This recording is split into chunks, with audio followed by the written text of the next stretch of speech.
है कि मैं मुतासिर था मुजफ्फर इस शाह साहब से। इवन दो ये खानदानी राज का पुतला है, उसके बाद भी मैं मुतासिर हुआ था। मुझे शर्म आती है। मैं उन तमाम लोगों को अपील करता हूं, ये इसकी जमीन के नाजायज कागज हैं। 113 कनाल के अलावा ये देखो, 113 कनाल के अलावा ये कॉपी आप रखो, ये दे दो मुजफ्फर शाह साहब। इसी गरीब नी खतर गोखा च बिल्डोजरस बितकें खड़ा कौन च वनन के बिल्डोजरस खड़ा गो सो पन्ने खतर गरीब सिंह। अरे बड़े बड़े दावे अपने कमरे में, किस गरीब के बिल्डोजर के सामने वो खड़ा रहा। इन डाकुओं की औकात और इन डाकुओं का असली चेहरा सामने आया है। बीजेपी वालों को भी मैं ये कहना चाहता हूं, एक गरीब के साथ छेड़ा बीजेपी को तो क्या होगा? नहीं एक मिनट। बीजेपी को जंग शेख मोहम्मद इमरान जैसे 50 लाख गरीबों के साथ करनी है। बीजेपी का जंग हम कश्मीरियों के साथ फिर जाती जंग है। ताजियत पर गए कि आपके रिश्तेदारों ने नाजायज जमीन का कब्जा किया है, उस पर गए। गरीबस कस गए खुद मैं वन तो गईवा कस गरीबस बासो वनान। आफ्ताब मार्केट की दुकानें सील हुई, पूरी रात सोया नहीं हूं। वो आप जाएंगे अगर गरीब का गिरा तो आपकी लाश पे से बुलडोजर जाएगा। मैं किसी भी हद तक गरीब के लिए जाऊंगा, मैं खड़ा होकर रहूंगा। ये गरीब आवाम को भी पता है। यम आवाज तुलान पन्ने खतर, यम आवाज तुलान पन्निस पानस खतर, यम आवाज तुलान पन्ने चूरन पन्नस डाकस छप करना रहीम। अस्सलाम वालेकुम दोस्तों, आपको बता देंगे बुलडोजर का कहर चारों तरफ से इस वक्त जारी है। जुनूब से लेकर शिमाल, शिमाल से लेकर मरकजी शहर श्रीनगर तक किस तरह से ये बुलडोजर आगे आगे चल रहा है। पीछे पीछे इस बुलडोजर के तहसीलदार, नायब तहसीलदार और अवाम की एक बड़ी तादाद भी इस बुलडोजर के आगे आ रही है। क्या ये बुलडोजर रुकने का नाम लेगा? क्या ये बुलडोजर अब थक गया है? सबसे बड़ा सवाल है। शेख इमरान के शहर में भी ये बुलडोजर बुरी तरह से इस वक्त चल रहा है। नीडोज से लेकर सनत नगर, सनत नगर से लेकर राजबाग, राजबाग से लेकर अब यह बुलडोजर क्या लाल चौक भी जाएगा? सबसे बड़ा सवाल हम आज उठा रहे हैं। शेख इमरान साहब, आपका बहुत बहुत शुक्रिया। आपका भी बहुत बहुत शुक्रिया। शेख इमरान साहब, आप कुर्सी पे बैठे हैं, ये बुलडोजर बड़ी तेजी से चल रहा है श्रीनगर में। जहर जो खाता है वो मरेगा ही मरेगा, उसमें कोई दो राय नहीं है। आपने शुरुआत जो क्वेश्चन की वो की नीडोज होटल से। मैं उस बड़ खुश करान ये मुजफ्फर शाह सबन बयान, बड़ मुतासिर ओसुस बह गछान अम सिंदो बयानों से। आग जोश ओस में यवान, बह समझान कि है ये हकीकत में मतलब अच्छा इंसान है। बदकिस्मती से जब परसों मैंने वो देखा बिल्डोजर के सामने, ये सो बिल्डोजरस बिथ कन आव पन 40 कनाल बचाव खतर, मे गो बड़ अफसोस। मगर दिलन वोनम शायद छु गलत। पत गोस बह चेक करने रेवेन्यू रिकॉर्ड। रेवेन्यू रिकॉर्ड ये क्या जेली कागज सह हावान। मे गो सख दुख कि मुजफ्फर शाह साहब बो से बड़ इज्जत तो रेस्पेक्ट से करान। यूथ हिसाब ओसुस बह वनान कि छु छुक निडर लीडर, मगर आपकी कायरता, आपका डरपोक जो आप हो वो दिखा। ये आपके शामिलात ज़मीन के कागज़ हैं। अफसोस कत यह कि युस शामिलात ज़मीन से छुई चोसु कागज़ तम दो सही हावान। आप कागज़ जो दिखा रहे थे वो कागज़ 113 कनाल के थे। आपका पेट नहीं भरता है 113 कनाल होने के बाद भी आप 40 कनाल स्टेट घास चराई खाते हो, वहाँ पे सीआरपीएफ या डिफेंस फोर्सेस रहते हैं और उनसे किराया भी लेते हो। मैं आपको कागज़ दिखाता हूँ, मैं आप सबको कागज़ देना चाहता हूँ क्योंकि आपने सवाल पूछा है। अफसोस की बात तो यह है, मैं तमाम उन लोगों से कह रहा हूँ जो लोग मुतासिर हुए थे मुजफ्फर शाह साहब के बयानातों से, जिन लोगों का दिल खुश होता था मुजफ्फर शाह साहब की कहीं ना कहीं सच्चाई है, ये झूठ है, ये चिट्टा बिट्टा आपका है। मुझे बहुत अफसोस हो रहा है आप पर। कंसी गरीब नी खतर गोखा च बिल्डोजरस बिथ कन खड़ा कौन च वनन के बिल्डोजरस खड़ा गो सो पन्ने खतर गरीब सिंह। अरे बड़े बड़े दावे अपने कमरे में, किस गरीब के बिल्डोजर के सामने वो खड़ा रहा। ये जो शॉर्टकट अब्दुल्ला है वो भी वहां शाम को पहुंचा ताजियत में कि नहीं। इनका 160 करोड़ रुपए का नुकसान हुआ, वो नुकसान नहीं है, वो मेरी रियासत, मेरे लोगों का सरमाया है। इन डाकुओं की औकात और इन डाकुओं का असली चेहरा सामने आया है। उमर अब्दुल्ला साहब, अगर आपको शेख साहब और फारूक साहब पर्ची देके शॉर्टकट अब्दुल्ला नहीं बनाते, क्या आप किसी गरीब के बीरवा कुलगाम कहीं पर गए? आप किसी बिल्डोजर के सामने रहे? नहीं। आपकी पार्टियों के डाकू एक्सपोज हो रहे हैं, आपकी पार्टी में चोर एक्सपोज हो रहे हैं और आप हमें ज्ञान दे रहे थे अभी तक। आप भारत जोड़ो में बर्फ में जो बयानात दे रहे थे, हम तो समझ रहे थे शायद कहीं ना कहीं आप में सच्चाई आ गई है, कहीं ना कहीं आपको खुदा का खौफ दिखा है। लेकिन आप में तो जितनी बदनीति और बेईमानी दिखाई कल, आप ताजियत पर गए कि आपके रिश्तेदारों ने नाजायज जमीन का कब्जा किया है, उस पर गए। या गरीबस कस गए आम खुद मैं वन तो गई कस गरीबस बासो वनान।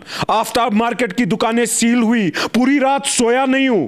वो आप जाएंगे अगर गरीब का गिरा तो आपकी लाश पे से बुलडोजर जाएगा। मैं किसी भी हद तक गरीब के लिए जाऊंगा, मैं खड़ा होकर रहूंगा। यह गरीब आवाम को भी पता है। इन बदनीतों ने पीपल्स अलायंस बनाई, ये फैमिली अलायंस है, पीपल्स अलायंस नहीं है। शर्म करो।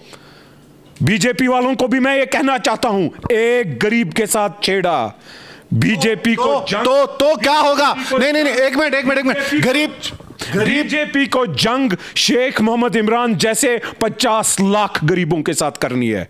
बीजेपी का जंग हम कश्मीरियों के साथ फिर जाती जंग है।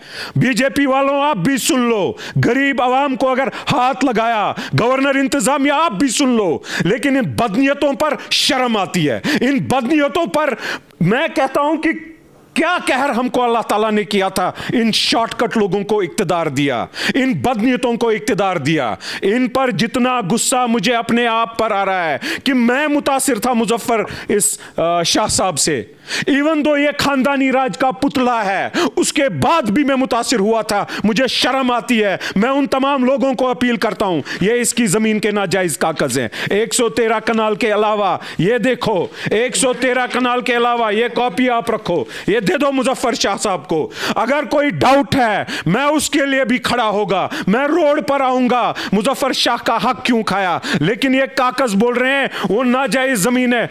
अब किराया वापस करो, जो फोर्सेस को किराया दिया था वो वापस करो। किस गरीब आवाम के लिए आप खड़ा रहे? किस गरीब आवाम के लिए? मेरे डाउनटाउन में 5-8 लोग 2 कमरों में रहते हैं, और ये 113 कनाल होने के बाद फैक्ट्स पे बात करते हैं। आपका कहना है कि 113 कनाल ऑलरेडी वो भी सरकारी है कि वो मिल्कियत है? 113 कनाल के अलावा ये कहता है कि मेरे पुश्तों का ये है। तो 113 कनाल काफी है ना? काफी है श्रीनगर में 113 कनाल।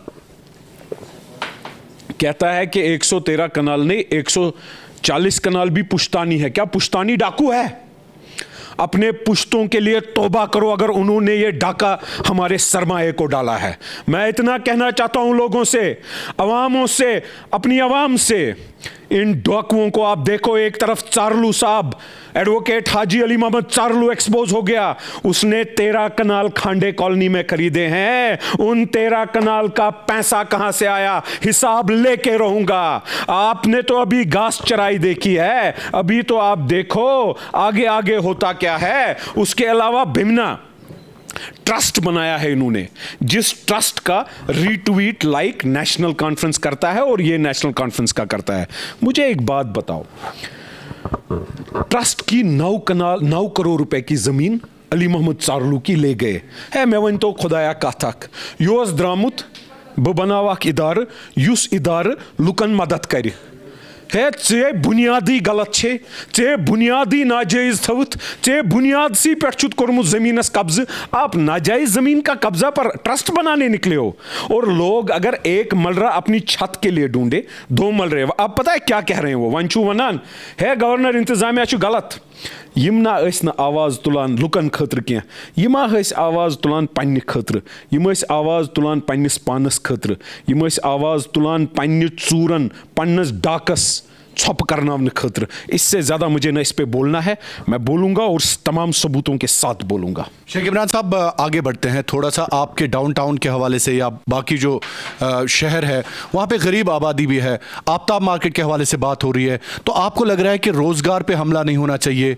एक आफ्ताब मार्केट खुल गया, आफ्ताब मार्केट जैसे एक दुकानदार को अगर तंग किया, हम सामने आएंगे। बाबांगी दोहल आप कहते हैं? बाबांगी दोहल। अब किसी ने नाजायज जमीन पे बड़ी तामीर खड़ा कर दी। क्यों खड़ा कर दी भाई? इंसानी, मजहबी, इखलाकी, सियासी, कोई कानूनी कुछ तो बताओ। कोई हक नहीं है। सरमायादारों को यह समझना चाहिए कि रईसों की जागीर अब कश्मीर नहीं रही। और गवर्नर इंतजामिया को साथ साथ मैसेज देना चाहता हूं, गरीबों को तंग करना छोड़ दो, उनके रातों की नींद हराम जो हुई है वो बंद करो, वो ऑर्डर कोई ना कोई निकालिए जिससे मेरे गरीब आवाम की नींद हराम नहीं हो। आपको लग रहा है कि गवर्नर इंतजामिया को ओपनली आना चाहिए इस पे? There is no doubt about it. तड़पाना क्यों? जब बोला है, जबान दी है, क्यों नहीं? जबान दी है ना गवर्नर साहब ने, मैंने तो नहीं दी है। जब दी है तो बताए, ऑर्डर निकाले, लिखित निकाले, कुछ ना कुछ ऐसा कर दे मेरे गरीब पे, एटलीस्ट एक हीलिंग टच, गरीब का कोई ना कोई मरहम लगाए। उससे अलावा मुझे नहीं लगता मुझे इस पे कुछ कहना चाहिए। ठीक है शेख इमरान साहब, इलेक्शंस के हवाले से बात हो रही है, आखिरी सवाल है चूंकि आपके पास भी टाइम बहुत कम है। इलेक्शंस के हवाले से बात हो रही है, यह कहा जा रहा है कि बीजेपी इसके पीछे, बुलडोजर के पीछे सियासत भी है। आपको लग रहा है कहीं ना कहीं इस बुलडोजर के पीछे सियासत है? एक सियासत यह है बीजेपी बुलडोजर के पीछे है, दूसरी सियासत यह है नेशनल कॉन्फ्रेंस के डकैत अपनी डाकाजनी को बचाने के लिए बुलडोजर के सामने है।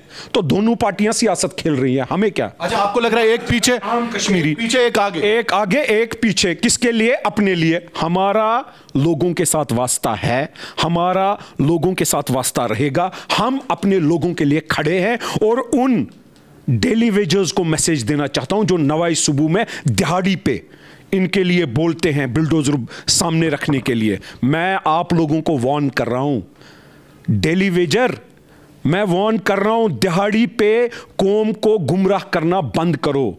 अपनी आखिरत भी खराब कर रहे हो और अपना दीन ईमान और साथ साथ दुनिया भी बर्बाद कर रहे हो। बहुत बहुत शुक्रिया इमरान शेख साहब, आपका बहुत बहुत शुक्रिया। शेख इमरान साहब बात कर रहे थे, ये इन्होंने कई एक अहम बातों का खुलासा किया, खासकर बुलडोजर। जी जी जी, बताएं बताएं बताएं। लास्ट बात मैं ये बोलूंगा, सुना है चारलू साहब ने आज प्रेस कॉन्फ्रेंस दी है, एडवोकेट हाजी अली मोहम्मद चारलू साहब के बेटे ने, उसके बीजेपी के रिश्ते, उसके बीजेपी के साथ रिश्ते और फोटो प्रेस कॉन्फ्रेंस बुला के दिखाऊंगा, एक एक को दिखाऊंगा। सामने कुछ और है, पीछे कुछ और है। डाका जनी का अभी तो कमाल आपने देखा नहीं इनके डाकुओं का, अभी देखते जाओ ये किस तरीके से एक्सपोज होते हैं। इनको मैं बोलता हूं कौम से माफी मांगो, वरना कौम आपको नहीं बख्शेगी। आपकी जमीन तंग हुई है, कौम से माफी मांगो, कब्रिस्तान यहां मिलेंगे। अगर कौम से माफी नहीं मांगोगे, रियासत के बाहर भी जगह नहीं मिलेगी। बहुत बहुत शुक्रिया। तो बात कर रहे थे शेख इमरान साहब, बुलडोजर के पीछे बीजेपी, बुलडोजर के आगे नेशनल कॉन्फ्रेंस। बस फर्क इतना ही है कि एक ने जमीन हड़प की है, दूसरा इस जमीन पर सियासत कर रहा है। यह शेख इमरान साहब का कहना है। बहुत बहुत शुक्रिया आपका कश्मीर क्राउन देखने के लिए।